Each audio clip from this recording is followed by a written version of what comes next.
Good morning, mga chicken.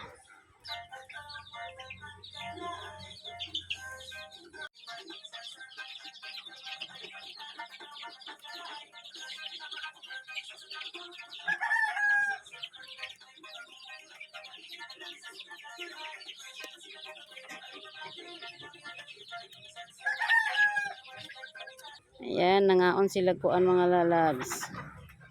Kumain sila ng Madre de Agua. O diba, napaka-healthy, vegetarian sila.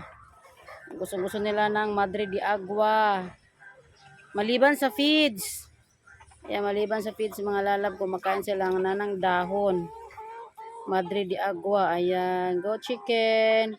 Nagsitakbuhan, natakot. Ayun, oh, lami na, masarap. Masarap yung Madre de Agua, no? Ayun, gusto nila. Makain sila ng dahon, Madre de Agua. High-end protein and calcium sa lahat ng hayop yan. Okay yan. Ang awayon talaga niya, oh. Yan, chicken, gikain. Good day mga lalabs. Yan yung puno ng Madre de Agua. Ito na, naka-harvest na ako ng marami. Na-harvest ko na ng maraming lalabs. Nagkuha na ako. Ipapakain ko to sa baboy at manok. Gustong-gusto nila tong kainin. Yan ang puno. Marami pa yan dito mga lalabs. Ayan. Naglinya yung puno ng Madre de Agua dito mga lalabs. Meron pa dun sa unahan. Yan ang pinapakain natin sa manok.